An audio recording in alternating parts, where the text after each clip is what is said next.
We imagine a future, and our imaginings horrify us. In the case of this film, I wrote the script in the first person. It's the only time I've done that. It made it clear to anyone who read the script that we're on this ride with Oppenheimer. It was very unusual. It took me a minute to actually comprehend. And then I realized, oh, that's a huge responsibility. I don't know if we can be trusted, but I know the Nazis can't. Cillian playing Oppenheimer was the centerpiece of the film, but I knew that he was going to need the most extraordinary ensemble around him. Let's go recruit some scientists. If Chris Nolan calls you and says that he'd like to meet with you, you're like, I don't care what it is. You'd be mad to say no. I feel like that's probably everybody's answer with this. From the second I read the script, I knew that he had a very acute vision, and if he were able to render that vision, that this film would be a masterpiece. All America's industrial might and scientific innovation connected here. Keep everyone there until it's done.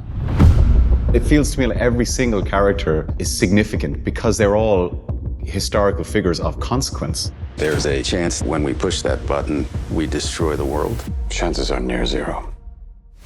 I tried to familiarize myself with Groves and the history, and then talk to Chris about what he needed from that part. Groves was almost like a kindergarten teacher in some respects because these scientists were so eccentric and not necessarily trustworthy. I mean, if you're looking from a military perspective. Why would we go to the middle of nowhere for who knows how long? Why? How about because this is the most important thing to ever happen in the history of the world? I was aware of who Lewis Strauss was. I came to have a pretty even-handed understanding of him. He was a righteous guy. I think he was a great public servant, but he's always behind the scenes.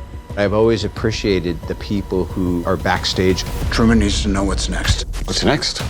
With Kitty Oppenheimer, what I really was drawn to is she refused to conform to the sort of feminine ideal of the time. She had this defiance against the system that felt so modern. Jean Tatlock was blunt, knew what she wants, but at no point is she ever punished for that, and especially not by Oppenheimer. Theory will take you only so far. Oppenheimer sees things in sort of different dimensions. Physicists operate on a completely different level than we do, and I think sometimes it's a burden. So I was really interested in that. What we were looking for was a remarkably centered performance, the heart of the film, but also an ensemble piece. I was there on set every day, surrounded by a team of actors who knew more than I did about what was going on from their point of view. And that's what you're really looking for as a director. It's a profoundly moving and overwhelming experience watching it, because you feel so compelled to watch what's happening with these people and how they're drawn into the biggest of moral dilemmas and what they're wrestling with, all of the characters. With the sound design and the score and the emotionality of it, this is not a film, this is an experience.